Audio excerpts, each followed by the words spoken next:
Allez, mesdames et messieurs, Brouchim Habayim pour notre show hebdomadaire. Dans cette soirée d'hiver, froide, pas évident de sortir de la maison et de se courir. On va Hachem, vous êtes là. On a fait ensemble le déplacement. Les Hachem, on se souhaite qu'elle nous porte chance. Une bonne santé. J'ai entendu qu'il y a une grosse grippe là qui est en train de tourner. Et en Israël et même à Paris, on m'a dit qu'il y a beaucoup de gens qui sont malades. Les Hachem par le guéri de la Torah. Donc on va être protégés. Amen. Alors, mes amis, sans plus attendre, je vais commencer par une évidence. En tant que juif, vous savez que la Torah nous demande une chose qui est quand même pas facile, mais elle fait partie des mitzvot. C'est ce qu'on appelle en hébreu lotikom velotitor. Ça veut dire il ne faut pas tenir rancune à une personne qui nous a fait du mal. Et ça c'est difficile. C'est-à-dire non seulement il ne faut pas lui en vouloir, mais il faut être capable également de ne pas lui rendre ce qu'il nous a fait. Donc c'est quoi la différence entre lotikom et lotitor? C'est que non seulement tu ne dois pas lui rendre le mal qu'il t'a fait, mais tu ne dois pas également, c'est pas uniquement lui souhaiter, c'est quand la personne vient te demander quelque chose. Imaginez par exemple, vous avez demandé à votre voisin, vous avez besoin de faire des petits travaux à la maison, est-ce que tu as une perceuse? Alors tu sais qu'il en a une, d'accord? Et lui il te dit, bah j'en ai pas. Tu lui dis, t'es sûr? Parce que tu sais que ça m'aiderait beaucoup, je fais attention, etc. T'inquiète pas, il y a un souci, si je l'abîme, je la paie. Mais il dit, j'ai pas de perceuse. Donc t'es bloqué. Alors tu sais qu'il en a une, tu la vois pendant qu'il te parle. Bon. Un mois après, la roue elle tourne. C'est lui qui toque à ta porte. Cher voisin, j'ai un problème, moi aussi d'outillage. Donc est-ce que tu aurais un marteau?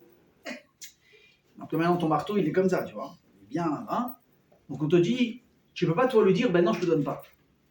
Tu te dois, malgré que lui t'ait pas prêté ses affaires, il t'a pas rendu le service dont tu avais besoin, de faire en sorte de toi de lui rendre service. Bon, tu vas me dire jusque là. Ça peut encore passer, mais la Torah te dit encore plus loin que ça. Tu peux même pas lui dire, tu vas lui donner le marteau, tu vas lui prêter ce qu'il a besoin, tu vas lui rendre le service qu'il veut. Mais tu peux pas lui préciser, tu as vu, toi tu m'as pas donné, tu m'as pas aidé, moi je vais quand même le faire pour te montrer comment on doit être chez nous les juifs. La Torah dit ça aussi, il faut pas faire. Lotikom velotitor. On t'a fait une crasse, on t'a pas rendu un service, aval. Et maintenant quand la roue elle va tourner, serre les dents très fort et fais comme si de rien n'était.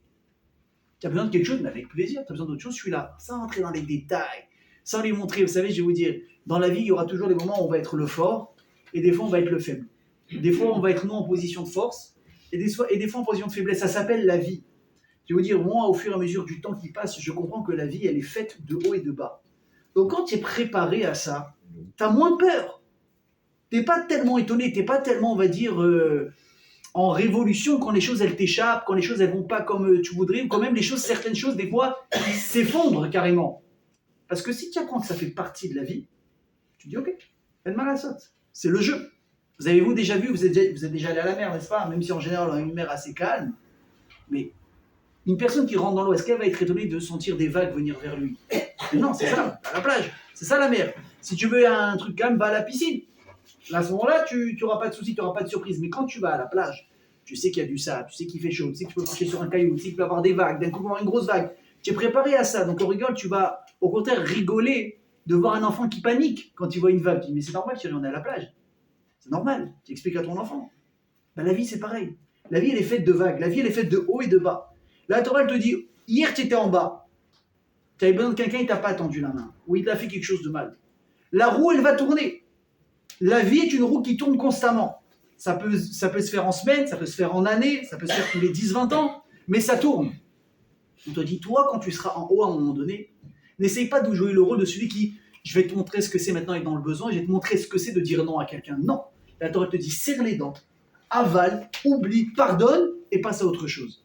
Ok. Alors on dit que ça c'est la base, entre guillemets, du juif, la bonté. Et pas uniquement la bonté, mais même d'être capable, entre guillemets, de ce qu'on aurait pu rendre instinctivement, humainement, ce qu'on nous a fait. On nous dit non, attention, de rendre pas la moitié de la pièce à une personne. Ok. Si c'est comme ça, mes amis, moi je comprends plus ce qui se passe dans la Torah. On assiste ici à un épisode, vous le connaissez tous, Yosef et ses frères. Yosef, on rappelle rapidement, là, à l'âge de 17 ans, il est pris par ses frères, il est jeté dans un trou, ensuite il est vendu, etc., en esclave, il va passer de maison en maison, il va être mis même en prison pendant 12 ans, jusqu'à que finalement, entre guillemets, on va appeler ça grossièrement, la chance va lui sourire à nouveau. Évidemment, la chance, c'est Akash-Baruch qui décide comment ça se passe. Et évidemment, il remonte beaucoup plus haut que ce qu'il n'a jamais été. Et là, il y a un souci, c'est quoi? C'est que Yosef, des années plus tard, il va revoir ses frères. Et là, il décide, en tout cas, c'est ce que les faits montrent, de faire payer à ses frères ce qu'ils lui ont fait. Et il ne va pas les louper. Ils vont tous y passer, sans exception. Et je vais vous dire même mieux que ça, même quelque part celui qui ne lui avait rien fait, qui s'appelle Binyamin, même lui, il va être en train de payer la facture de ce qui s'est passé avec ses frères. Alors, déjà, on va essayer de comprendre, c'est une seconde. Tu n'es pas déjà ne pas censé rendre ce qu'on t'a fait de mal. Déjà, on a dit l'oticom velotito. Donc, tu as toutes les raisons de le faire. Mais toi, déjà, tu es censé ne pas le faire, premièrement. Maintenant, même si tu le fais, tu n'as pas un peu de pitié au bout de 20 ans? Tu n'as pas un peu oublié? Tu n'as pas un peu pardonné? Tu ne prends pas en compte quand même ce qui s'est passé pendant toutes ces années? Je vous dis mieux que ça.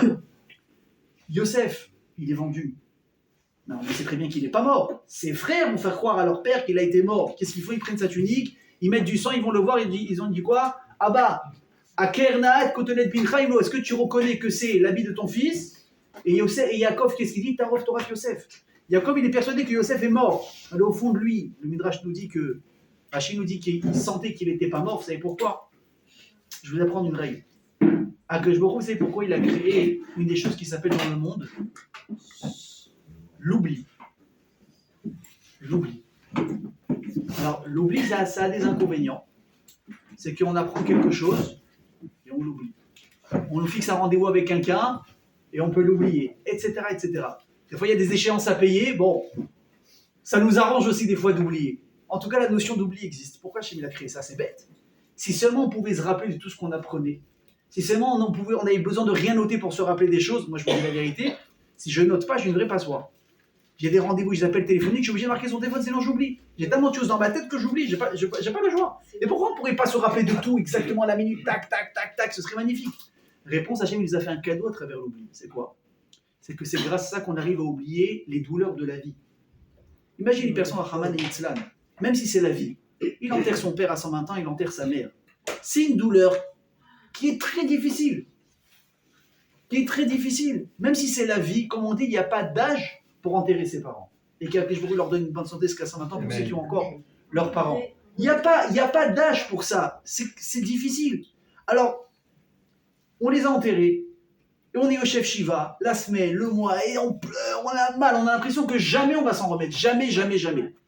Pourtant, au bout d'un an, on a fini avec le deuil.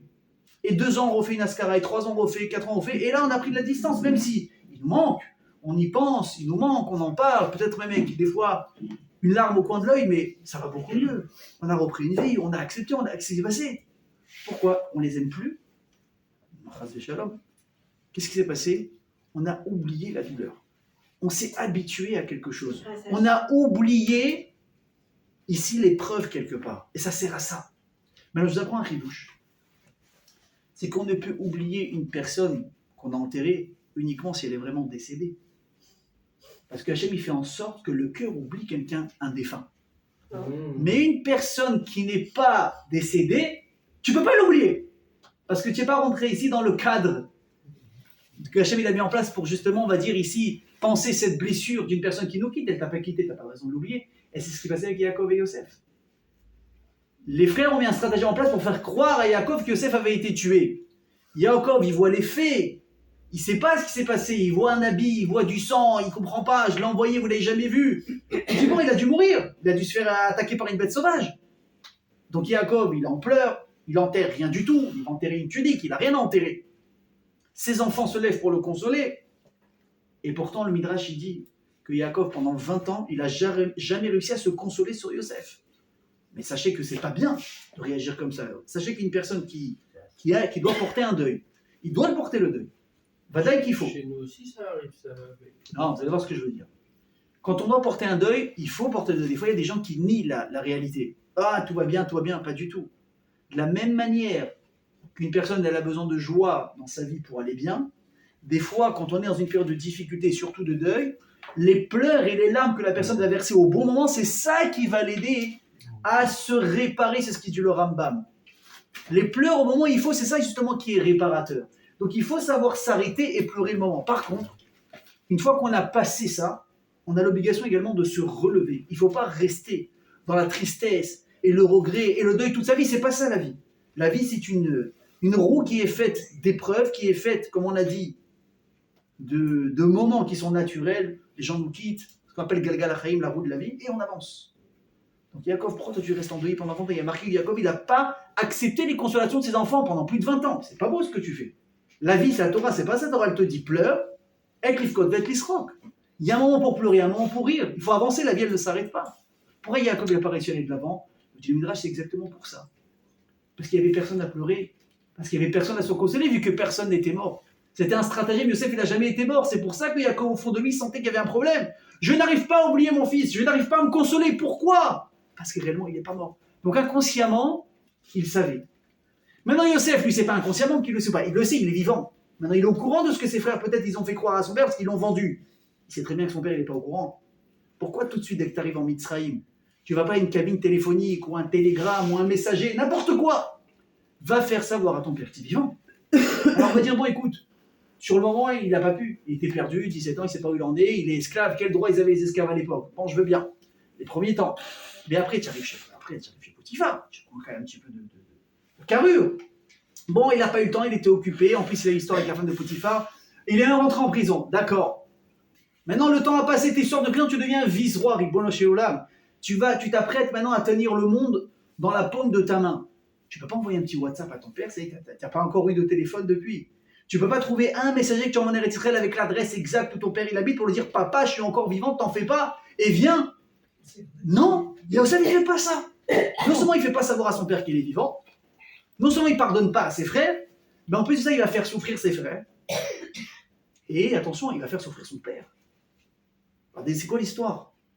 Qu'est-ce qu'il fait, Yosef? Yosef, il faut savoir qu'il a entre guillemets préparé, je pèse mes mots exprès pour l'instant, une sorte, je dis bien une sorte, de vengeance, mais ça ne s'est pas fait sur un coup de tête. Hein. C'est quelque chose qu'il a mis beaucoup de temps à mettre en place. Quand il monte au pouvoir et devient vice-roi d'Égypte, et qu'on sait qu'il a interprété les rêves de Paro, il y aura l'abondance, ensuite il y aura la famine, donc il organise tout ce qu'il faut, et c'est lui qui décide, écoutez bien, de vendre, à qui vendre, à quel prix vendre la nourriture, pas en Égypte, au monde entier. À l'époque de Yosef, il y a eu la famine dans le monde entier. Le monde entier est venu acheter à manger de l'Égypte. C'est pour ça, mes amis, que c'est marqué dans Chazal, que tout l'argent du monde à ce moment-là, vers où il a circulé? Vers l'Égypte. Tout l'argent du monde entier s'est retrouvé à un seul endroit, c'était l'Égypte. Vous imaginez la puissance économique que c'était à ce moment-là. D'ailleurs, Yosef, il a séparé cette richesse en trois, ces énormes richesses, et il les a cachées en Égypte. La première, qu'est-ce qu'il a trouvé? C'est Korach. Korach, on dit quand il est sorti d'Égypte, il est sorti avec une richesse. C'était le plus riche des Israël. De là, cette richesse. Il a fait de l'immobilier en Égypte, il n'y avait rien à construire là-bas. C'était des esclaves, même si, bon, quand j'ai ramené du chef Lévi, il n'y avait rien. Korach, il a trouvé un des trésors que Yosef avait caché en Égypte. Il avait des centaines d'ânes qui portaient uniquement les clés des coffres de Korach. Vous imaginez ce que ça veut dire? Je répète, vous avez maintenant des centaines de voitures remplies uniquement de clés qui ouvrent vos coffres à la banque. Vous comprenez la richesse dont on est en train de parler ici? Ok? Le troisième, Akadosh Baruch Hu, il a gardé les Hatid Lavo pour les tzadikim. Et si je ne me trompe pas, un jour j'ai entendu que le deuxième trésor, c'est l'empereur Antoninus qui l'a trouvé à son époque. Il a trouvé un des trésors de Yosef Hatzadik qui était caché en Égypte. Et le troisième, Hachem, il le garde. Quand il y aura le Mashiach, il va rendre riche tous les d'Israël. Bezrat Hachem. Ça vaut le coup, hein? Ça vaut le coup, Bezrat Hachem. Top. Donc Yosef, qu'est-ce qu'il a fait? Il a ici une puissance de décision qui est extraordinaire. Et il nous dit le Midrash, quelque chose de très intéressant, 3 règles en place quand il s'apprête à vendre la nourriture maintenant au monde qui va venir. Dans le but uniquement de pouvoir repérer ses frères, parce qu'il savait que ses frères allaient finir par venir, parce qu'il veut dire, en Eretz Israël aussi, il crève de faim. Regardez ce qu'il a mis en place, comment c'est réfléchi. Ve Yosef ou Hachalit, je vous lis les mots du Midrash. Yosef, c'est l'empereur, celui qui règne. Shalosh Gzerot Gazar, donc il a décrété 3 choses. Il a dit, interdiction à tout esclave de rentrer en Égypte. Pourquoi? Alors, les gens disent, bon, on ne comprend pas, vous avez compris, il ne donne pas des vraies raisons, Yosef. Lui, il instaure des choses. On dit, bon, peut-être que c'est comme ça, on préfère qu'il n'y ait que des gens classe qui viennent, ça ne commence pas à devenir ici une porte ouverte à tous. Pourquoi est-ce qu'il fait ça, Yosef? Il a une idée en tête. Mes frères vont devoir descendre et je veux les affronter. Maintenant, mon père, il est très riche, il a des esclaves, il a des servantes. Si je donne la possibilité aux servantes de venir aux esclaves, les frères, ils ne vont pas descendre. Interdiction des esclaves de descendre, je veux des gens qui sont libres. Première xéra. Deuxième xéra qu'il a fait, deuxième décret, j'interdis à quiconque de venir avec 2 ânes. Une personne, un âne. Pourquoi? Il dit parce que qu'est-ce qu'ils vont faire les frères? Qu'est-ce qu'ils vont faire les frères? Au lieu de descendre tous ensemble, ils vont envoyer un avec 20 ânes. Ok, il va dire voilà, je prends tout. Il dit mais moi je vais tous les rencontrer. Une personne, un âne. Ça va obliger tout le monde à venir pour prendre le maximum justement de nourriture et de réserve.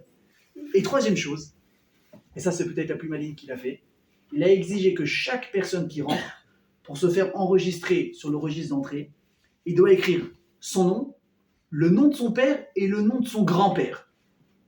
Comme ça, traçable directement. Et il attend. Il met ça en place. Et bien sûr, qui y met aux portes, qui va chapeauter tout ça, son fils, Ménaché. C'est toi qui vas vérifier. Et le jour où tu vois un nom qui correspond à Réhouven, Shimon ou Lévi, etc., fils de Yaakov, fils de Yitzhak, tout de suite tu viens m'en parler. Et on attend. Donc on a les 7 ans d'abondance qui arrivent. Ok, parce que là tout va bien. Et ensuite on a la famille qui commence à arriver. Tout le monde a un peu de réserve. Yaakov il en a même beaucoup. Le temps passe. On se fait attendre. Ils n'ont plus le choix. Ils descendent dans l'Égypte. Et là le jour J ça arrive. Il y a un papier qui se pose sur la table de Ménaché. Et il voit dessus porte numéro 2 et rentrer une personne du nom de Réhouven, fils de Yaakov, fils de Yitzhak. Tout de suite, qu'est-ce qu'il fait? Il prend le papier et il l'amène à son père. Et là, son père, il est très content. C'est le moment qu'il attend depuis des années. Attention, c'est pas fini. Il y avait combien de portes en Égypte? Il y avait 12 entrées. D'accord? Il y avait 12 portes pour accéder à l'Égypte. Qu'est-ce qu'ils ont fait, les frères de Yosef? Au lieu de rentrer par la même porte, ils se sont séparés. Ils ont pris chacun une porte. Ok? Donc ils sont descendus à combien, rappelez-moi? 10. À 10. Yosef, il est déjà là. Et Binyamin n'est pas descendu. Donc ils rentrent par 10 portes différentes. Pourquoi? C'est Yaakov qui leur a demandé de faire ça, pour éviter le Haïnara. D'ailleurs, sachez que jusqu'à aujourd'hui, c'est une coutume qu'on a. Quand vous êtes en famille, mes amis, et vous apprêtez à rentrer à la synagogue, le père, le fils, le gendre, le petit-fils, etc., ne rentrez pas ensemble. Ah bon? Oui, ne rentrez pas ensemble. N'attirez pas le regard sur vous. Je ne dis pas que c'est quelque chose de grave, je n'ai pas dit que c'est une halakha, je n'ai pas dit que c'est une avéra. Je dis simplement, moi, depuis petit, j'ai vu faire ça. Je voyais des rabbins rentrer avec leurs enfants, à droite, à gauche et un au milieu. Ou par deux, et après les 2 autres par 2, ou de l'autre côté. On ne rentre pas en groupe comme ça. Ça impressionne. Waouh! Waouh, ils sont nombreux. Waouh, quelle famille. Waouh, c'est important. La discrétion. Le Haïnara, si on l'apprend du Yaakov, il le dit à ses enfants, vous descendez, Dieu bénisse, à 10, vous ne rentrez pas 10 en même temps. Chacun par une porte différente. Eux, ils l'ont fait pour ça. Mais ça, c'était le prétexte déjà qui suffisait à Yosef pour commencer à s'attaquer à eux. Il les a convoqués, les 10, et il a commencé à leur dire quoi? Vous êtes des espions. Pas du tout, aucun rapport, on est frères. Si vous êtes frères, pourquoi vous n'êtes pas rentrés sur la même porte? Depuis quand on voit une famille qui se sépare, chacun prend une porte différente, une entrée? Vous êtes déjà allé au cotel, il y a la porte par là, il y a la... Quand on va au cotel, on va tous par une porte, tu dis pas rendez-vous à droite, rendez-vous à gauche, on va se perdre, on va plus se retrouver. Eux, ils l'ont fait dans un bon sens, mais va expliquer ça à quelqu'un qui se dit égyptien, qui ne comprend pas ce qui s'est ni à Inara, ni quoi que ce soit. Il les a accusés d'espionnage, et ça commence les problèmes. Il les arrête les 10. Il les met en prison tous les 10 pendant 3 jours. Déjà, tac. Ensuite, il les convoque, il les accuse d'espionnage, il les menace, etc., etc. Eux, ils commencent à dire, mais c'est pas vrai. Regarde, on est 10 frères, enfin on était 12, il y en a un qui est plus, il y en a un qui est resté avec notre père, il commence à parler. Derrière Regav, apprenez un chidouche d'ici. On apprend beaucoup de psychologie à travers la Torah. Une personne, quand elle panique, elle commence à dire la vérité. C'est-à-dire qu'une personne, tant qu'elle sent que la situation est dans ses mains, elle peut mentir, elle peut t'embrouiller, elle peut s'expliquer les trucs. Dès qu'elle perd ses repères, dès qu'elle est perturbée, dès que tu l'as montré qu'elle ne peut pas t'embrouiller, elle se met à parler. Pourquoi elle parle? Parce qu'elle veut te montrer à quel point elle est honnête, à quel point elle regrette. Les frères de Yosef, dès qu'ils se sont décontenancés, d'accord, décontenancés, ils ne savaient plus où ils en étaient. Ils ne s'attendaient pas du tout à ce qui se passait, ils ont commencé à dire la vérité. On était 12, il y en a un qui est plus là, il en reste un. Qu'est-ce que tu racontes ta vie? D'accord, d'ailleurs, Yaakov va leur reprocher. Pourquoi vous êtes partis me mettre dans les problèmes? Vous allez raconter à ce vice-roi que vous avez un frère qui est là, mais si vous ne l'avez pas dit, on ne serait jamais été dans cette problématique. Les frères, ils ne savaient plus quoi faire. Et là, qu'est-ce qu'il fait Yosef? Il leur dit, si vous voulez me prouver que vous n'êtes pas des menteurs, on va faire un truc simple. Prouvez-moi que vous avez un 11e frère que je n'ai pas vu. Maintenant, évidemment, je ne vais pas vous laisser repartir tous, parce que vous n'allez jamais revenir. Shimon, tu restes ici en prison. Les 9, vous remontez et vous reviendrez avec le Benjamin, dont l'expression le Benjamin, qui s'appelle pour de bon Binyamin dans l'histoire. Tu dis, mais attends, une seconde. Encore une fois, Yosef, tu fais du mal à tes frères, tu ne dois pas te venger, premièrement. Deuxièmement, pourquoi tu t'en prends à Binyamin? Pourquoi tu décides de voir Binyamin? Tu n'as rien fait, lui, Binyamin, dans l'histoire. Mais troisièmement, tu sais surtout très bien que ça va déchirer ton père. La seule chose qui ici est en train de garder quelque part l'espoir de vie, de réconfort, de consolation dans la vie de Yaakov, c'est qui? C'est ce petit-là qui reste, c'est le frère de Yosef, c'est le dernier fils de Rachel. On va droit au mur. Pourquoi tu fais un truc comme ça? Surtout que on ne peut pas dire que Yosef, il en voulait à ses frères réellement. Parce que quand Yosef va se révéler à ses frères, qu'est-ce qu'il va leur dire? Atem chashavtem lera'a, Elokim chashava letova. Yosef lui-même va dire à ses frères, ne vous en faites pas, je ne vous en veux pas. Parce que vous avez pensé mal faire, mais Hachem a pensé pour le bien pour qu'on puisse se retrouver dans cette situation où je peux vous aider aujourd'hui à survivre. Donc Yosef, il est déjà conscient au moment où il leur fait du mal, que réellement, il n'y a pas de raison de leur faire du mal. Donc, on ne comprend pas du tout le comportement qui est en train ici d'être. Et évidemment, quand les frères de Yosef ils remontent, ils racontent l'histoire à leur père, ils s'effondrent, et ils refusent en plus de ça catégoriquement, évidemment, d'envoyer Binyamin. Pourquoi? Il dit parce que si vous le prenez, il risque d'arriver un accident et je ne veux pas le perdre. Alors, c'est sympa pour Binyamin, mais entre nous, si la route est dangereuse, n'envoie personne. Même pour les autres frères, c'est dangereux. Quoi, lui, il est plus important. Khazécham, tu perds 9 enfants, 10 enfants. Du moment que tu en as un qui est survie, c'est bon. Donc déjà, si la route est dangereuse, pourquoi tu les envoies? Et si la route n'est pas dangereuse? La preuve, c'est que le monde entier va en Égypte. Pourquoi tu as peur d'envoyer Binyamin? Il ne va rien se passer. Regarde, les gens, ils vont, ils partent. Réponse. Le dit le Midrash avec Yaakov, c'était spécial. On ne pouvait pas ici se fixer sur aucune règle. Pourquoi? Elle dit, c'est simple. Rachel, quand on a pris la route, elle n'avait pas de raison de mourir. Elle était jeune, elle venait à peine d'accoucher. Et pourtant, elle est mort Pitomiout. Vous savez, on avait fait un cours là-dessus, sur la vie de Rachel. Il n'y avait rien qui préparait la mort de Rachel, ni la difficulté du voyage, ni une complication à la...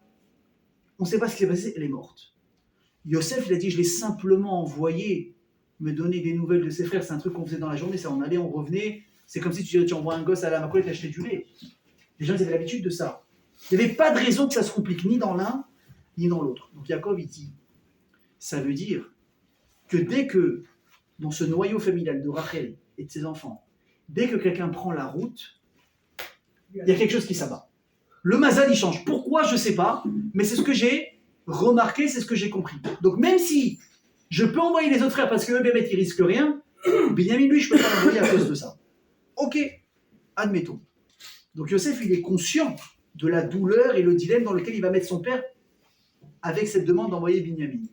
Est-ce que Yosef, il renonce pour autant? Non. Il leur dit, c'est simple. Moi, Shimon, je le garde en prison le temps qu'il faut. Et ça ne sert à rien de redescendre, venir me voir ou essayer d'acheter à manger sans que vous reveniez avec ce frère. Et il a mis cette condition. Hein. C'est pour ça que Yaakov, quand il va refuser au début de descendre Binyamin, et ensuite il commence vraiment tous à crever de faim. Et il va dire à ses enfants, mais allez acheter à manger. Il dit, papa, mais t'as pas compris.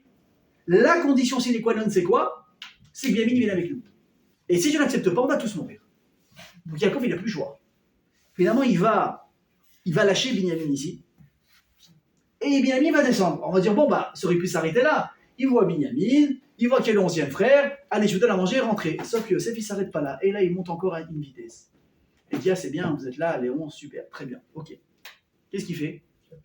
Il prend Binyamin, il fait comme si tout va bien, il leur vend à manger, il les renvoie, et là, Yosef, il envoie appelez ça des agents de sécurité, la gendarmerie nationale, il les arrête, pourquoi? Pour cambriolage. Mais ça va pas, cambriolage de quoi? Il a dit, tout le monde rentre à la maison, on vérifie le sac de chacun, il n'y a rien, et sur qui on va trouver le vol? Binyamin. Qu'est-ce que Binyamin est censé avoir volé? La coupe de Yosef. Qu'est-ce qu'elle avait de spécial, cette coupe de Yosef? Absolument rien. Sauf que Yosef, il a fait croire à ses frères qu'à travers cette coupe, il pouvait lire l'histoire des gens, le passé, l'avenir, etc. D'ailleurs, il faut se méfier, je vous ai déjà dit, des fois vous voyez des gens, et plusieurs fois j'ai entendu ça, vous rentrez chez des rabbins qui ont des barbes, je bénisse, de 3,5 mètres de long. Vous l'avez jamais vu et il vous a jamais vu. Non mais ne riez pas parce que ça va vous faire douter ce que je vais dire. Vous l'avez jamais vu et il vous a jamais vu, d'accord? Sauf que dès que vous rentrez le voir, Il te dit, tu t'appelles comme ça, t'as passé ça, t'as mangé ça avant de venir, t'as une fille, t'as un problème, il te sort des trucs sur ta vie, c'est impossible qu'il peut savoir. Alors Tu vas dire, c'est un tzaddik, lui c'est un avis celui-là. Alors ça peut être un tzaddik. Il y a des tzaddikim, Blainara, je vous l'ai déjà dit, le Harizal, qu'est-ce qu'il faisait quand il voyait quelqu'un? Il lui disait toute sa vie, brrr. Comment? Parce que le Harizal, il savait lire sur le front. Il faut savoir que sur le front, mes amis, enfin, moi je vois des rides ou je vois des. Voilà, c'est tout ce que je vois quand je regarde le front de quelqu'un. Ok? Mais ça, c'est moi. Un grand rave, quand il voit le front d'une personne, il est capable de voir exactement tout ce qu'il a fait jusqu'à ce jour-là. Parce que tout est marqué sur le front, il faut juste être capable de le voir. Mais bon, c'est pas donné à tout le monde. Il y a des ravins encore aujourd'hui qui sont capables. Il y a des ravins qui sont capables. Mais il y a des gros mythos. Alors, comment il sait? Il fait quelque chose de très mauvais qui s'appelle la Kabbalah Mahasit. La Kabbalah Mahasit, ça veut dire c'est quelque chose de très très très horrible à faire. C'est technique. Les gens, ils ouvrent des livres qu'il ne faut pas ouvrir. De Kabbalah, de Kabbale. Et ils rentrent dans des problèmes horribles. Ils vont invoquer, obliger des anges, des mauvais anges, à leur révéler des secrets sur les gens. Mais du fait qu'ils ouvrent cette porte, ces anges-là, ils peuvent leur faire du mal ensuite après en retour. Si on ouvre ici une porte, je vous dis la vérité, il ne faut jamais rentrer là-dedans. Chaz v'shalom, chaz v'chalila. Tant que ça va, ça va. Mais le jour où lui, il te demande de faire quelque chose, cet ange au truc, ou bien tu le contrailles, ou des trucs comme ça, il peut s'en prendre à toi, à ta famille, c'est très très dangereux. Mais les gens, ils sont prêts à prendre le risque. Pourquoi? Pour se faire passer pour des demi-dieux.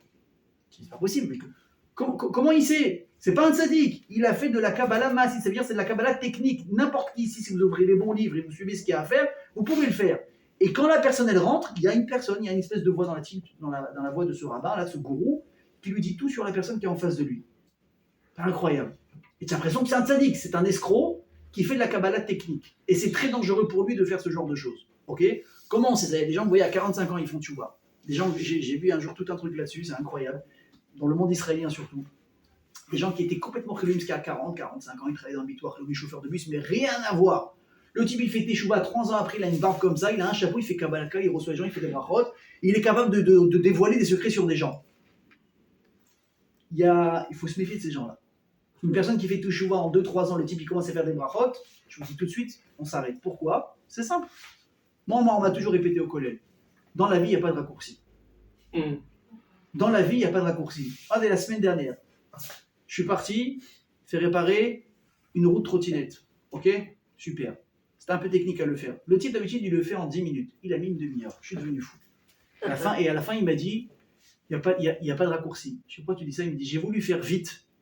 Finalement, je me suis plus cassé la tête. J'ai dû tout remettre, j'ai dû tout recommencer. J'aurais dû commencer depuis le début comme il fallait, j'aurais gagné du temps. Le masloul, le chemin pour tout, c'est le même.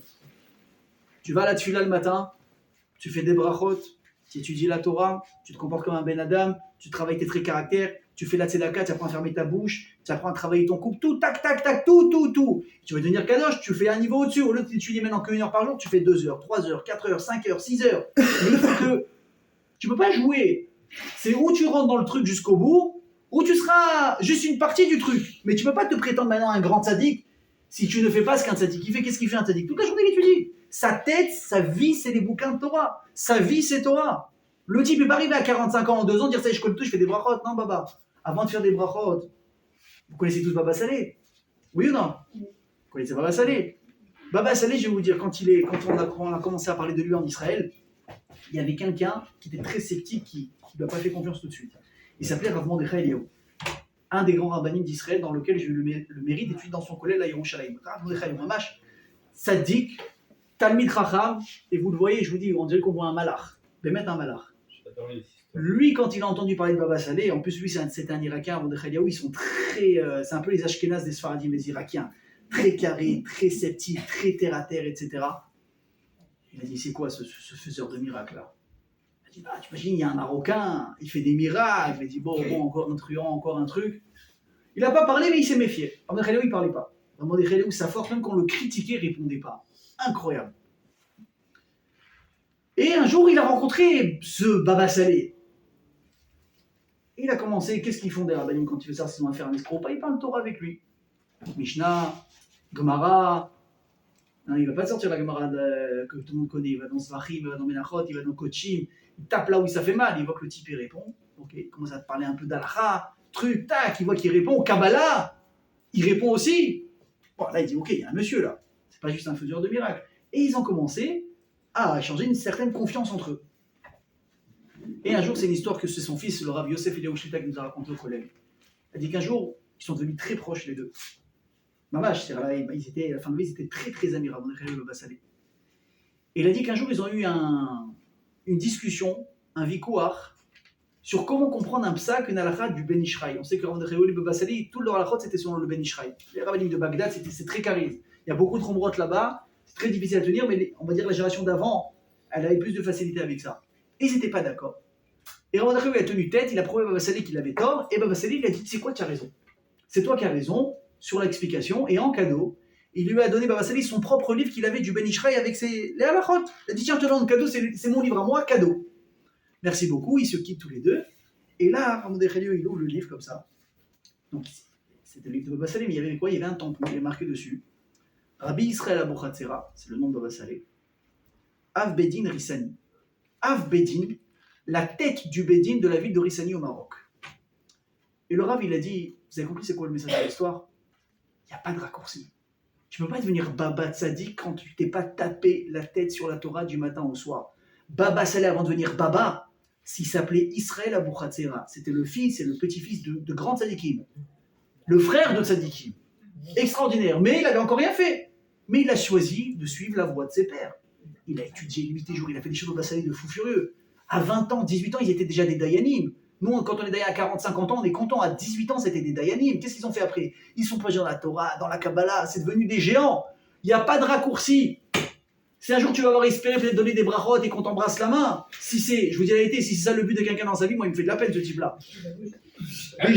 Déjà, dans ta vie, tu ne dois pas espérer qu'un jour on t'embrasse la main et qu'on se lève devant toi. Si c'est ça, Bémet c'est un pauvre type, moi il me fait de la peine.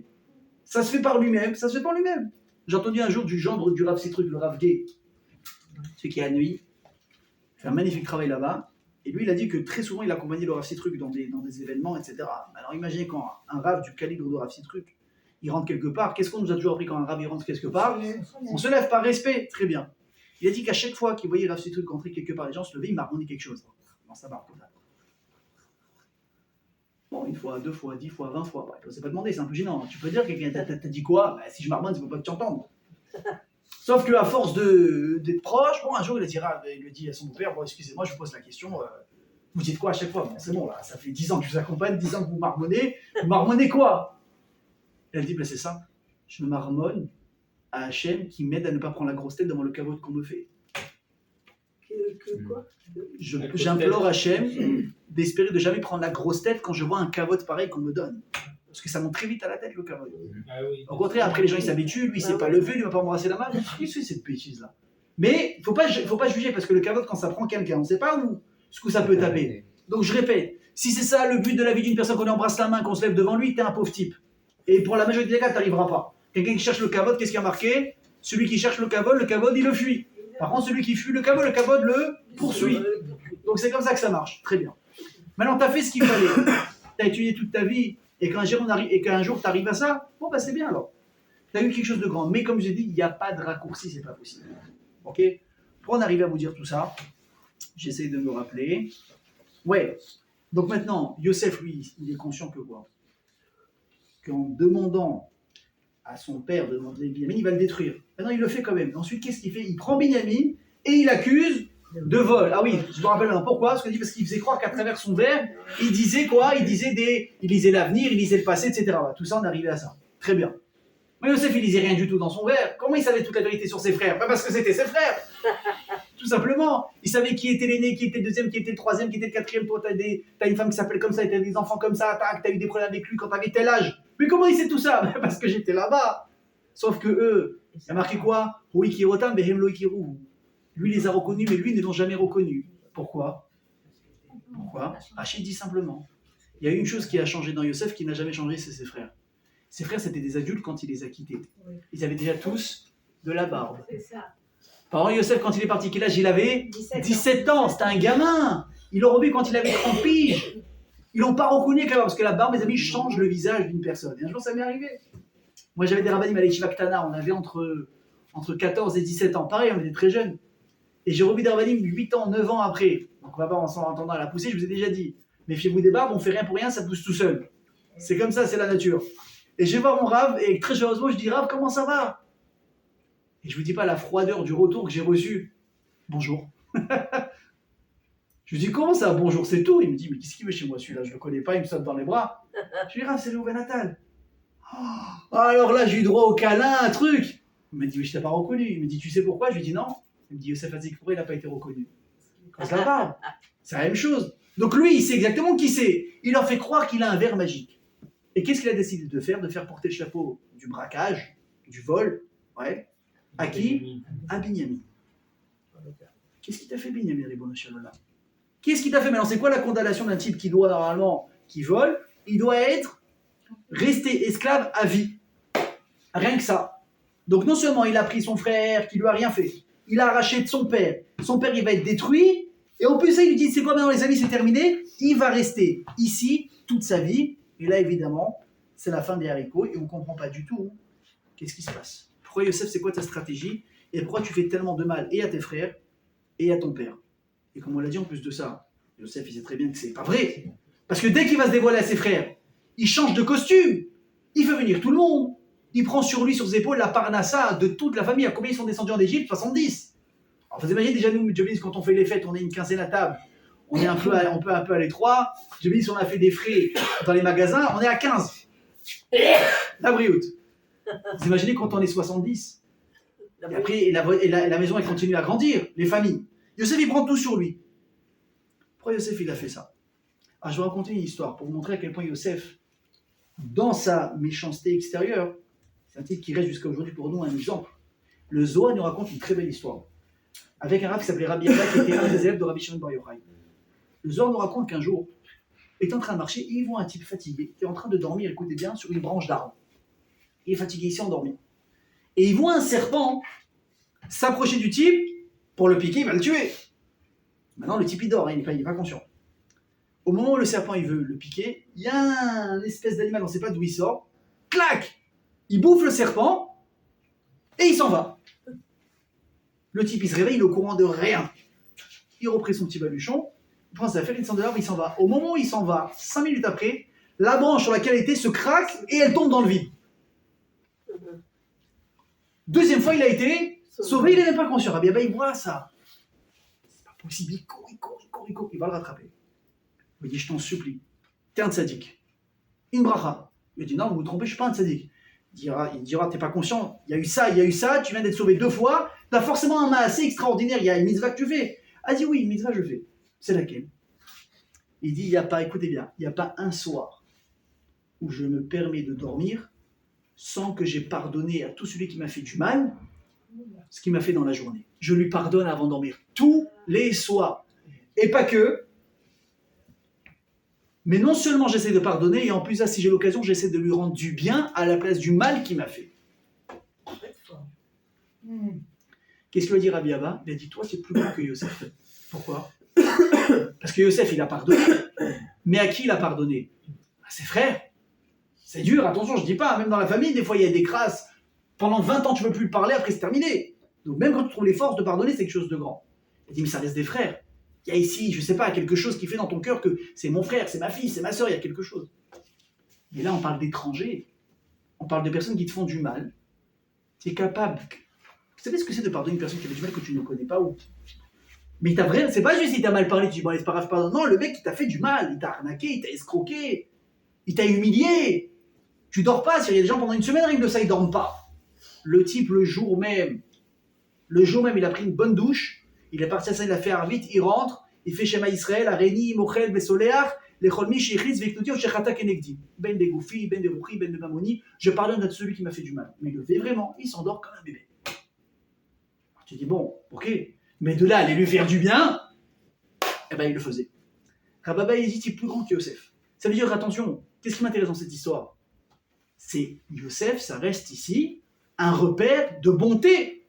Ça reste ici une personne extraordinaire dans son comportement. Mais le comportement de quoi? Il s'est mangé, il leur a fait du mal. Pourquoi on le prend ici pour un grand chevalier? Alors le Ramban, il vient, il va lui donner un élément de réponse. Il dit, tu sais pourquoi Yosef il a fait ce qu'il a fait? C'est pas pour faire du mal ni à son père ni à ses frères. Une seule raison. Il voulait voir ses rêves s'accomplir. C'est quoi les rêves de Yosef? J'ai tous mes frères qui se prosternent devant moi.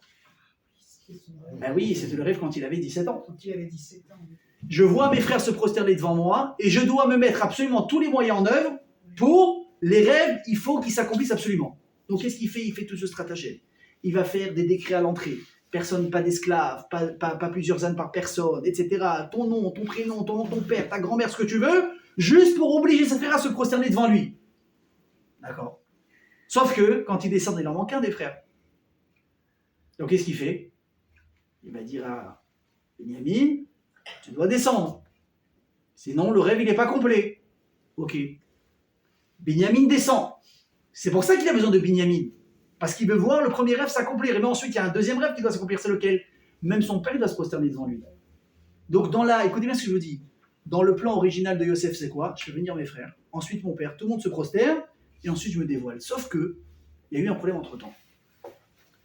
Yosef, quand il a fait descendre Benjamin. Ouais. Et que maintenant, il veut faire descendre son père avant de se dévoiler.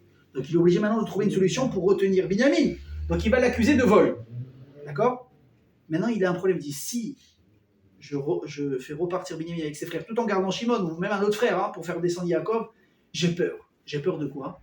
J'ai peur qu'ils vont lui faire du mal comme ils m'ont fait du mal à moi. J'ai peur qu'ils vont s'en prendre à lui en disant, tu as vu tout ça, tout ce qui nous arrive dans le problème, c'est ou Rachel, ou Yosef, ou toi. Et j'ai peur qu'ils vont lui faire du mal. Donc, il a essayé de trouver une solution pour retenir Binyamin prisonnier pour qu'ils obligent à faire devenir Yaakov, etc., etc.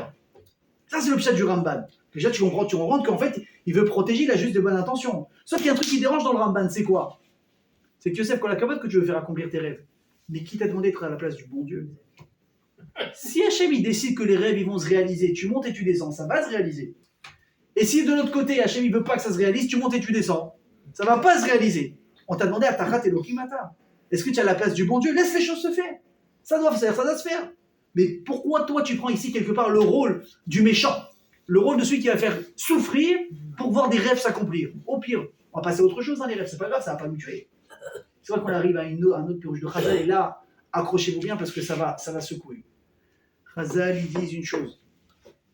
Yosef, dans sa tête, c'était pas uniquement les rêves qui l'intéressaient. Pas du tout. Il avait une tovana, une compréhension dans sa tête qui nous dépasse tous. Et tant que tu ne le vois pas écrit, tu ne comprends pas qui était Yosef Hatzadik, tu ne comprends même pas comment on peut l'appeler Tzadik. Quand tu regardes l'histoire extérieurement, tu dis c'est un méchant, c'est un rancunier, il n'a aucun cœur. Comment il a pu faire ça à ses frères et à son père? Réponse, Yosef, il a une idée en tête. Mes frères, ils ont fait un acte impardonnable. Ils m'ont vendu, ils m'ont arraché à la famille de mon père. J'aurais pu devenir un rachat aujourd'hui, et il aurait eu toutes les excuses du monde de le faire. Mon père, ça fait 20 ans qu'il n'a pas de roi HaKodesh, parce qu'il est triste, vous savez, juste une parenthèse.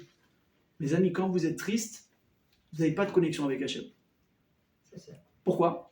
De qui on l'apprend? D'Hachem, de Yaakov. Yaakov, tout le temps où il était triste parce qu'il pensait que son fils n'était pas vivant, il n'a pas eu, pendant 20 ans, de roi HaKodesh de parole avec Hachem. Hachem ne réside pas où il y a de la tristesse. Hachem, il réside là où il y a de la simra. Ça ne veut pas dire qu'on peut parler avec Hachem dans la tristesse. Je ne dis pas ce que je n'ai pas dit. Je nuance. On peut toujours parler avec Dieu. Dieu nous écoutera. Mais Dieu va être attiré à s'intéresser à quelqu'un qui est dans la simra plutôt que dans la tristesse. Quelqu'un qui vit dans la joie et qui vit ses épreuves dans la joie, il attire sur lui, mes amis, déjà la providence d'Hachem et la protection d'Akadosh de s'en sortir uniquement grâce à la joie qui est en train de l'animer. Alors que si tu tombes dans la déprime et la tristesse, Hachem est en train de dire, moi, c'est pas l'endroit où j'aime résider. J'arrive pas. Et c'est pas une anecdote, hein. C'est la Torah qui nous le témoigne. Yaakov n'a pas eu de parole d'échange avec Hachem pendant 20 ans parce qu'il était triste de la perte de son fils. Imaginez. Donc Yosef, il dit, ce que vous avez fait, c'est impardonnable. Tous les dégâts collatéraux qu'il y a eu avec votre bêtise, on ne peut pas ici maintenant recommencer et créer le Ham Israël. À partir de ça, il y a une page qui est restée ouverte, il faut absolument la réparer. Yosef, qu'est-ce qu'il dit? Il dit, c'est simple. Le chemin pour pouvoir réparer n'importe quelle affaire à la base de chaque tikkun, qu'est-ce que c'est? C'est la vérité et la reconnaissance de sa foi. La kémout. Une personne qui n'a pas reconnu ce qu'il a fait, il ne sera jamais vraiment pardonné. Prenez un exemple, hein, sans parler maintenant du bon Dieu, des tzadikim. Vous avez fait du mal à une personne, d'accord? Maintenant, vous regrettez. Vous l'avez pris de l'argent, vous voulez le dédommager, ok, vous l'avez volé 1 million, vous allez lui rendre 1 million. C'est quand même 1,5 million, admettons, même si c'est limite, ouais. Tu veux lui rendre maintenant plus d'argent. Ok. Mais, si tu lui rends son argent et que tu t'en vas, je pense que ça suffit. Si tu n'es pas passé par la case, je suis désolé de ce que j'ai fait, je reconnais que j'ai fait une erreur, jamais j'aurais dû te voler, désolé, excuse-moi. Tu n'avoues pas ta faute, il va toujours rester quelque chose ici dans le cœur de l'autre qui n'est pas fermé. Quand vous êtes disputé avec quelqu'un, vous lui avez fait du mal avec une parole, tu peux faire le lendemain, ça va, tu lui donnes un café. Mais si tu l'as blessé, qu'est-ce qu'il attend le gars? Pardon. Pardon, je ne sais pas ce qu'il m'a pris. Je reconnais que j'ai mal fait. La reconnaissance d'une faute, mes amis, c'est déjà la moitié du pardon d'une personne. De reconnaître. Vous savez combien de fois je vois des gens? Parce que des fois, on me mêle à des embrouilles. J'aime pas, moi, ça. On appelle, s'il vous plaît, des gens disputent. Même des fois, c'est des frères, on sent. Machin, truc et tout. Bon, j'ai fait ça, ils me reprochent. Moi, je voudrais passer à autre chose. Je dis, mais est-ce que tu reconnais ce que tu as fait? Oui, non. Je fais, non, on commence même pas. Si tu n'es pas capable de faire entendre à la personne qui t'a fait du mal, que tu reconnais que ce que tu te reproches, c'est vrai, il va garder une pierre dans son cœur qui, moi-même, je ne peux pas lui enlever. Tu vas mener un cri jusqu'à demain, tu ne pourras pas lever ça. Ça ne sert à rien. Ça passe par la reconnaissance. Yosef, il voulait faire reconnaître à ses frères ce qui s'est passé. Et donc, qu'est-ce qu'il décide de faire Yosef? Il dit, c'est très simple. Je vais les faire tourner en bourrique. Je vais les faire devenir fous. Je vais commencer à les replonger dans la même situation qu'il y a eu quand j'ai eu 17 ans dans cette fameuse nuit, quand ils m'ont traité, ils m'ont jeté dans le bord, dans le puits, et je vais voir comment ils vont réagir. Qu'est-ce qu'il fait? Il les fait venir, il les agresse verbalement, il les traite d'espions, il les traite de menteurs, mais d'où ça vient ça? C'est pourquoi il fait ça Yosef? Vous êtes des menteurs, il leur fait comprendre. Vous avez menti, vous avez fait croire à votre père que j'étais mort. Il leur dit pas que c'est Yosef, mais il leur essaie de faire maintenant tout un stratagème dans leur tête. Vous êtes des menteurs, vous êtes des espions, vous inventez des histoires. Vous avez fait croire à votre père, vous avez perdu un frère. Il n'a jamais été mort, ce frère. Et là, ils commencent, eux, à sentir à l'intérieur, mais pourquoi ils nous traitent de menteurs? Nous, on est des menteurs. Je veux dire à quelqu'un, dites à quelqu'un, menteur. Tiens, menteur, celui qui n'a jamais menti de sa vie, mais il va vous tenir tête pendant 2 heures, il va pas se laisser faire. Une personne qui sait qu'il est menteur ou que c'est un escroc, à un moment donné, il va s'écraser, parce qu'il sait que la vérité est présente. Quand il a traité ses frères d'espions, de menteurs, de raconteurs d'histoires, c'est vrai que là, à l'instant T, il n'y avait rien. Mais à force de répéter, de rentrer dans leur tête, qu'est-ce qu'ils ont dit? Mais il n'a pas tort. On a menti, on a trompé, on a raconté des histoires. Et là, il se retrouve ce fameux soir d'il y a des années en arrière, en train de mentir à Yaakov, en train de monter toute une histoire, en train de vendre leur frère de leurs mains. Et là, Yosef, il entend la phrase qu'il attendait, la phrase magique. Vayomeru ish el achiv. Ils ont dit un frère à l'autre. Aval Hashemim anachnu alachinu. On est fautif et responsable de ce qu'on a fait à notre frère. Ça y est, au bout de 20 ans, le secret qu'ils ont enfoui, qu'ils ont enterré. Vous imaginez, ils ont fait, écoutez bien ce que je vous dis, ils ont fait un bed-in entre eux, savoir si Yosef il était chayav mita ou pas. Ils ont décidé que oui, finalement ils l'ont pas tué, ils l'ont vendu. Ils ont interdit à quiconque de dévoiler la vérité, même à Hachem. Bon, c'est profond ce que je vous dis. Mais bref, ils ont interdit à quiconque de dévoiler la vérité. Donc, Hachem il n'a jamais dit à Yaakov. Yaakov ne le savait pas. Vous savez qui savait la vérité? Yitzhak. Yitzhak, il était encore vivant à ce moment-là. Yitzhak, lui, il avait le roi HaKodesh, il savait que Yosef n'était pas mort. Il voit son fils Yaakov qui pleure. Et il voit tout ce truc. Tu parles pas, tu dis pas à ton fils, c'est pas vrai. Réponse, si Hachem lui-même ne parle pas, ne dévoile pas la vérité à Yaakov, comment moi je peux me permettre de parler? Si Hachem se tait, je dois me taire. Et advienne que pour moi, mais j'ai pas le choix. Vous imaginez la force que c'est. Mais ça nous dépasse. Mais c'est juste pour cet exemple-là. Les frères de Yosef, ils ont enterré cette histoire, ils ont interdit à quiconque d'ouvrir leur bouche pendant 20 ans, c'est un sujet tabou, personne n'en parlait. Ils ont fait soi-disant, on vit comme si c'était normal. Sauf que là, on arrive au moment fatidique de l'histoire, et là, finalement, ils vont casser, briser ce silence, et ils se disent, mais en fait, on est responsable. Ce qu'on a fait il y a 20 ans, ça nous rattrape aujourd'hui, on a menti, on a trompé, on a triché. Ce qui nous arrive maintenant, qu'on est pris emprisonné, qu'on est accusé, c'est à cause de ce qu'on a fait à notre frère. Donc très bien, on a passé la première étape. Mais qu'est-ce qui manque maintenant? C'est quoi une teshuva complète, mes amis? C'est pas uniquement de reconnaître la faute.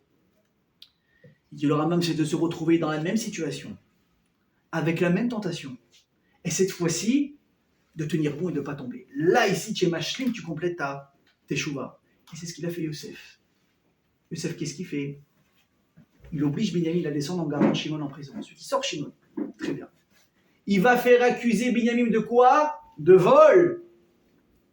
Pour leur donner l'occasion et l'excuse en or de se dédouaner maintenant de Binyamin, d'en finir avec toute la famille de Rachel, comme ils ont fait avec Yosef. Il leur a donné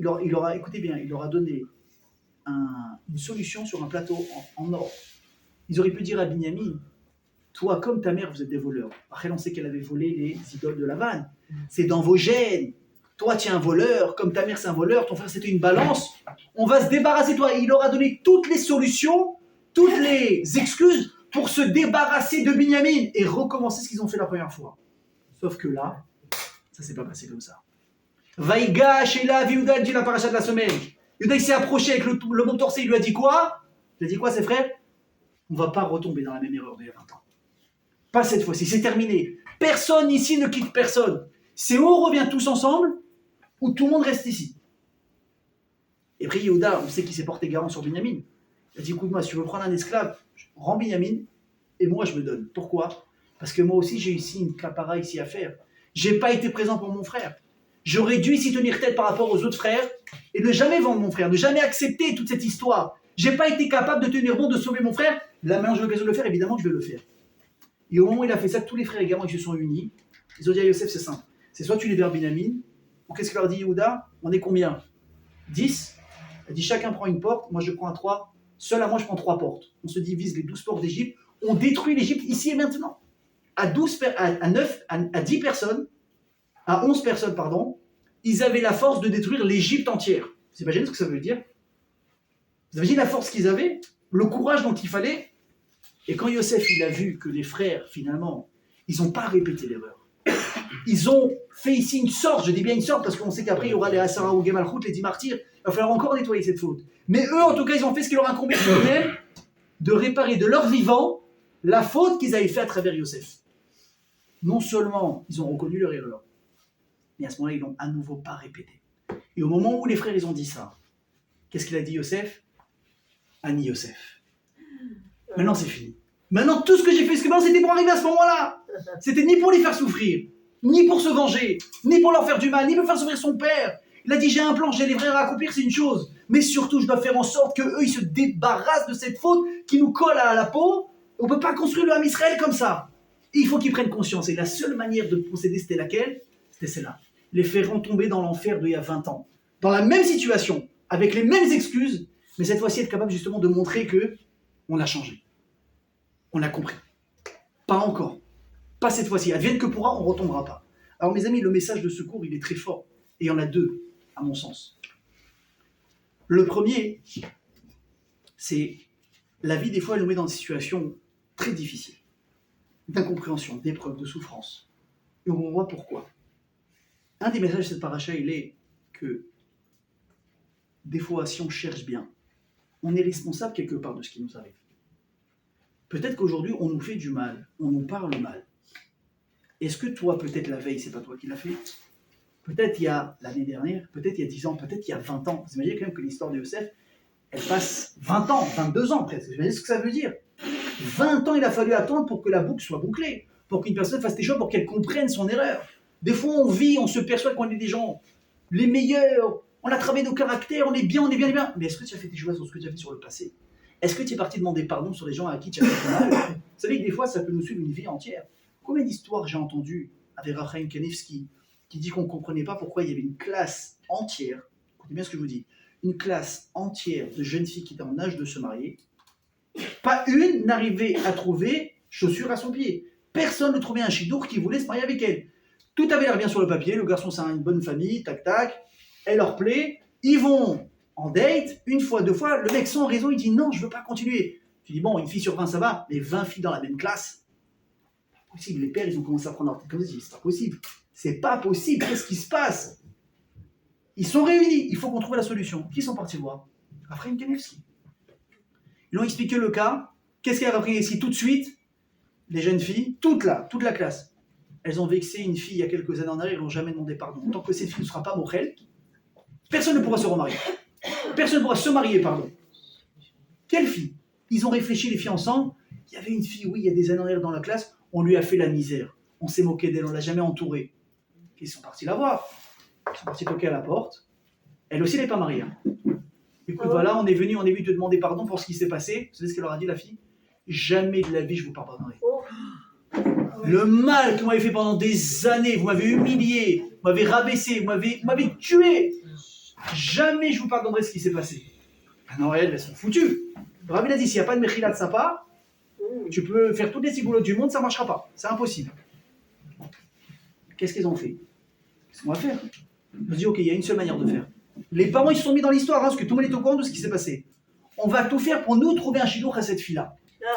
Et voilà que quoi, que toutes les filles, elles mettent les frères sur le cou, les yeshivot, un barreau, comme ça, comme ça, comme ça, comme ça, comme ça. Puis moi, elles trouvent un super barreau. Et ils vont faire en sorte qu'il y ait le chidour avec la fille, elle se fiance, elle va se marier avec ce garçon. Le jour du mariage, la fille elle a le courage de dire, je vous pardonne pour ce que vous m'avez fait, ça y est. Vous m'avez prouvé, vous regrettiez vraiment. Dans l'année, toutes les filles se sont fiancées. C'est une histoire Galato, c'est l'histoire d'Efraim Kalevski. Donc des fois, tu as l'impression, tu te dis, mais qu'est-ce qui se passe? Pourquoi est-ce que ma vie elle est comme ça? Réfléchis, fais un bonne nefesh. Qu'est-ce que toi, tu as pu faire dans ta vie à quelqu'un qui a fait qu'aujourd'hui, tu en es là? Ça, c'est, entre guillemets, quand on est victime. Mais le deuxième message du cours, c'est quoi, mes amis? C'est quand nous, peut-être, on va être celui qui va peut-être être en train maintenant, entre guillemets, comme on l'a dit, la roue va se tourner, on n'est plus victime aujourd'hui. On est celui qui peut peut-être rendre ici le mal qu'on nous a fait. Alors là, il faut se rappeler quelque chose que Yosef a compris. Atem chashavtem lera'a, Elokim chashava letorah. Je ne suis pas en train de dire que ce qu'il a fait, c'est gentil. Ce qu'il a fait, c'est dégueulasse. Il t'a fait du mal. C'est pas du bien, il t'a fait du mal. Mais Hachem, des fois, il envoie du mal pour donner naissance à du bien. On ne comprend pas les desseins d'Hachem. C'est quelque chose qui nous dépasse. Celui qui essaye de comprendre, qui s'arrête tout de suite parce que vous n'allez jamais comprendre. Vous connaissez quand vous voulez charger un truc, ça charge comme ça pendant 1000 ans. Après, il faut débrancher, rebrancher. Si vous mettez à charger maintenant sur ça, jusqu'à 120 ans, vous êtes comme ça. Ça ne marchera pas. Si toi, par contre, il y a de la émouna, une personne qui te fait du mal, ou tu as une opportunité qui t'a échappé des mains, tu as monté un truc qui s'est effondré, on t'a fermé des portes, il y a des portes qui se ferment tout seuls. Peut-être qu'Hachem, c'est la claque, le petit élan qui te manquait pour mettre une autre idée en place auquel tu n'as jamais pensé pour t'ouvrir une porte. Et ça, c'est ça qu'on doit se tenir. Et c'est comme ça, mes amis, qu'on arrive dans la vie à jamais tenir rancœur et rancune à personne. Comment Yosef il a réussi? Comment Yosef il a dit Atem chashavtem le ra'a? Donc il a souffert, oui. Mais comment finalement il ne s'est pas vengé? On sait que quand on en parlera si Dieu veut la semaine prochaine, on parle de Vaïri, quand on va enterrer Yaakov, les frères ils vont avoir peur, ils vont dire à Yosef, tu sais, notre père il nous a fait dire que tu dois lui promettre de ne pas nous faire du mal. Yaakov il n'a rien dit du tout. Les frères étaient persuadés que Yosef allait se venger. Ils ont eu très peur. On va parler si Dieu veut de ça la semaine prochaine. Yosef il a dit, mais ça ne m'a jamais passé par l'esprit, pourquoi? Vous avez mal agi. Mais moi j'ai toujours compris que derrière ça il y a le plan divin. Et c'est pour ça qu'il n'a jamais voulu faire du mal à ses frères en retour. Mes amis, sinon on arrive à avoir ce regard sur la vie, que à Kol Bemina Shamayim, et que Kol Akaval et Tova, tout ce qui prend du temps, c'est pour le bien. Et des fois, il y a un mal qui est là pour donner naissance à un bien. C'est comme ça qu'on aura réussi, nous aussi, les Hachem, à ne jamais vouloir faire du mal en retour à quelqu'un et réussir à faire la mitzvah, la peut-être plus difficile, qui s'appelle l'Otikom et l'Otitor. Chazakou à tous et Shavua Tov, mes amis.